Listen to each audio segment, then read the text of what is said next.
और यहाँ जो जिज्ञासु है वो पाएंगे। कल भी मैंने कहा था कि कथा में भीड़ हो इससे हमारा मतलब नहीं है। अगर 4 भी व्यक्ति कथा सुनता है, तो मैंने कहा था 1000 फूटे खड़े रखे हो क्या फायदा, 10 सजे हो तो ठीक है, तो डाला जाएगा पानी भरेगा तो उसमें। मैं धर्म का ठेकेदार बनकर भगवान ने मुझे ये कार्य दिया है, और जब मैं मर जाऊंगा भगवान के पास पहुंचूंगा तो मुझसे प्रश्न किया जाएगा कि आपने कितनों को सुधारा, पहले आप समझे कि नहीं समझे, और फिर आपने कितनों को सुधारा। तो एक भी अगर हम हमारे समझने के बाद एक भी व्यक्ति सुधरेगा तो कह दूंगा एक का तो कल्याण हुआ। मैं नहीं चाहता ये 1000 लोग हो कोलाहल करे, ऐसा कुछ भी नहीं है। मेरा लक्ष्य है सिर्फ परमात्मा की ओर चलना, और भागवत क्या है इसका निरूपण करवाऊंगा जब तक जिंदा रहूंगा।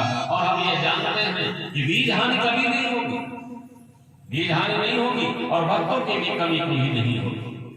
अगर 100 में नहीं 1000 में एक होगा। नर सहस्र मां सुनो पुरारी, को नृप होवे धर्म व्रत हरि। अगर 1000 में एक होगा तभी ये पृथ्वी होगी। 1000 व्यक्ति में यदि एक श्रोता भी भगवान का होगा और भगवान का भक्त होगा तब भी इस पृथ्वी का कल्याण होगा। अभी तो बहुत है, अभी तो कोई बात नहीं। तो महाराज इसने कहा कि यद्यपि चावल का डायरेक्ट अग्नि से कोई संबंध नहीं होता, और चावल पकता क्या होता, ये रघुगण के राजा है ना। बोले कैसे? बोले चावल का संबंध होता है जल से, जल का संबंध बटलोई से, बटलोई का संबंध चूल्हे से, और चूल्हे का संबंध अग्नि से। ऐसे तो है। तो जब अग्नि जली, बटलोई गर्म हो गई, जल खौल गया, चावल पक गया, ऐसे तो है।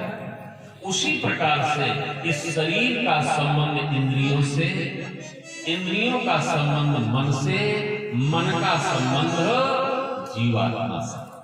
तो जब चावल का डायरेक्ट अग्नि से संबंध नहीं है, चावल पका, तो जब पीठ पर हम कोड़े चलाएंगे तो अंतरात्मा को भी दर्द जरूर होगा।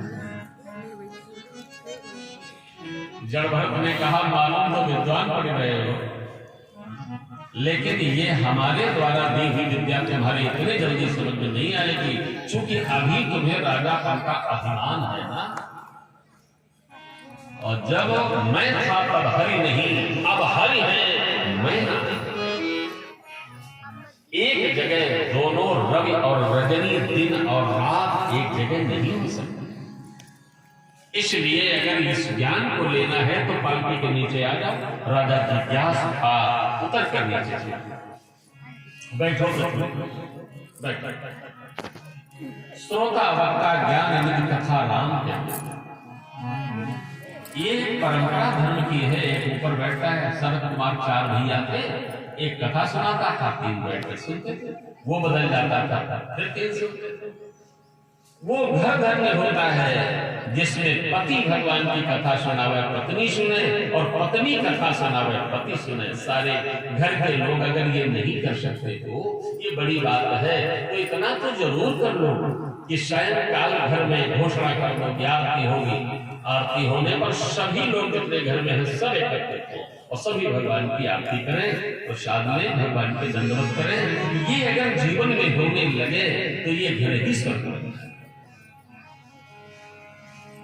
इसलिए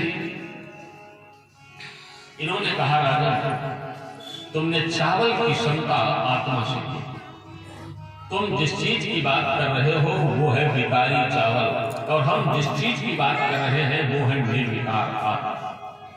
राजा विकार है तुम्हारे ज्ञान, अपने घट के अंदर परमात्मा तत्व की क्रिया सीखने के लिए कपिल देव के आश्रम में जाते हैं, और जिन पहाड़ों के ऊपर चढ़कर जाते हो क्या इनके अंदर परमात्मा का तत्व स्थित नहीं है?